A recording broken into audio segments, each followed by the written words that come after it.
All right, it's the end of the day. I did not film while I was doing my thing, okay? Why did I not film while I was doing my thing? Was it because my camera was messed up? No. Was my battery going dead? No. Because it was 100 degrees.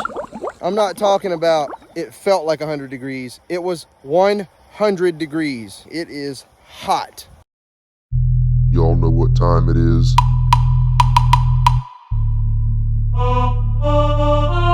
Let's get it.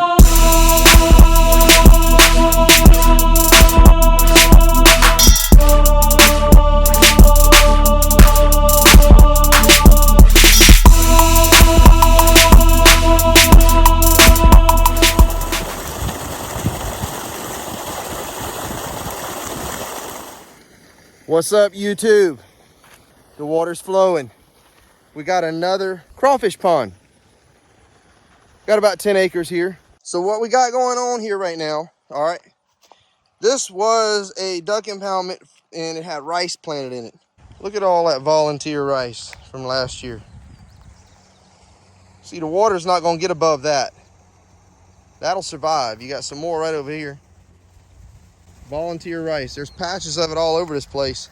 There's some way down at the end down there. There's a good sized patch of it down there. There's a good bit over in that area. What we're aiming for is mainly the weeds. See, now, a lot of this stuff is just weeds. Barnyard grass, barnyard grass. Oh, a whole lot of barnyard grass. Barnyard grass loves rice fields. Rice don't like barnyard grass. So, hey, there's a sedge, a lone sedge growing out here in the middle of this. Yeah. So, ducks like that, but whatever. So, yeah, we got lots of barnyard grass growing. Hey, barnyard grass, how you doing? Check this out. Okay, herbicide's expensive, folks. In case you didn't know, Roundup has gone over double since last year. So what am I going to do? I'm going to use that water to kill these weeds.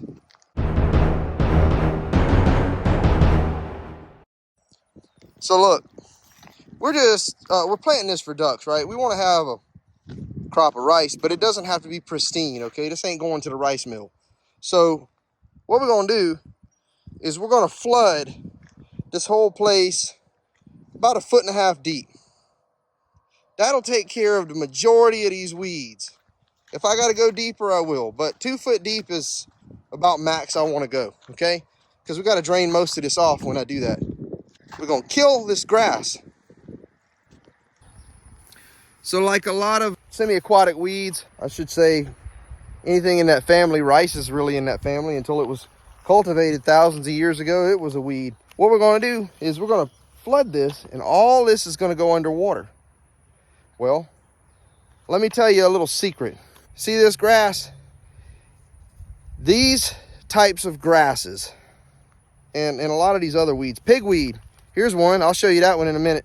Pigweed, okay? If you get one tip, if you get this much, that much, you see that? If that much of that weed is sticking up over the water, that much, that ain't much. See, I'll put it next to my eyeball. See that? I ain't got big eyes. If that much, that was a weird size reference, but yeah, that much. If that much is above the water, that weed will live. Weeds are tough. Weeds are ridiculously tough. So we got to flood over everything. Okay, class, pay attention. That is a pigweed. Pigweed is a very close cousin to quinoa. This little weed, when it grows to full maturity, will produce up to 1 million seeds. You can eat the leaves. I've been told that Hispanic cultures eat the leaves. I don't know. I've never eaten them. But it produces millions of seed. If that much of that weed is sticking above the water, that much, that weed will live. Excuse my dirty hands. I'm a farmer. Pigweed is one tough weed. Let me tell you a little thing about pigweed. If you mow pigweed, you go over to pigweed and you mow it, These will grow laterally along the ground, and then they will curl up just a little bit and produce a seed head. They'll start to flower, produce a seed head. If you flood this pigweed and the rice starts growing up, okay, this pigweed will start to grow like a cypress tree or a mangrove tree. It will grow, and it won't produce any more of these little sprouts on the sides. It'll grow one straight up stalk, and when it gets above the rice, it will open up. The little leaf, the little sprouts will come up, and it will open up, and then it'll start to flower on top and produce seeds on top. That little plant, it will grow one straight up stalk, and the stalk that's down here near the ground will put out roots like a mangrove tree. Roots will sprout. The part of the plant that's submerged in the water will sprout roots out like this to stabilize it in the mud, because it's growing straight up like this and it needs stabilization. Pigweed is a monster. It's like a mutant weed. Another thing about pigweed is that it's highly herbicide resistant. So after a few generations of spraying the same field over and over again, it has been known to produce resistance to herbicides like glyphosate, aka Roundup. Glyphosate and several other herbicides. It's been known to, they call them different biotypes, have been known to become herbicide resistant. Also, one other thing to note about pigweed. I have killed doves loaded with pigweed seed in their crop. Pigweed produces a lot of seed.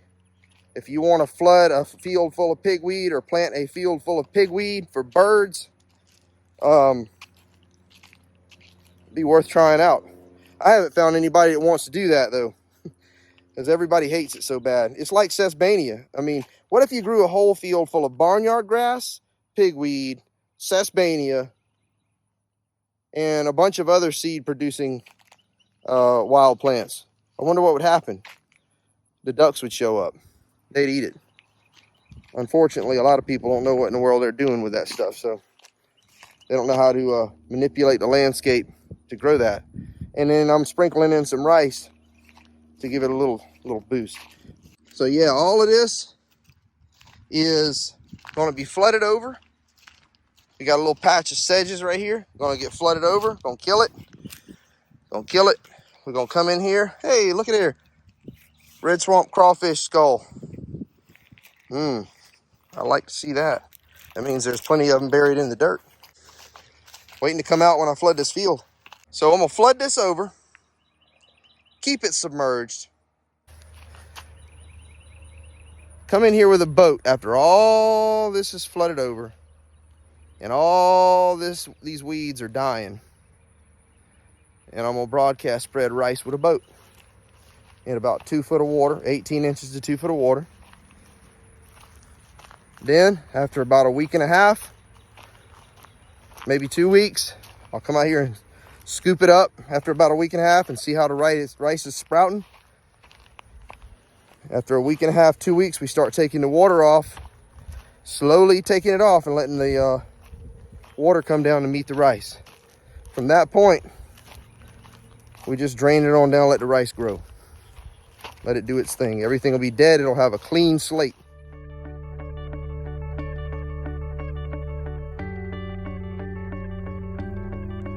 One, flood it. Flood it over the top of the weeds before the weeds get tall. 2, give it a couple of weeks. 2-3 weeks.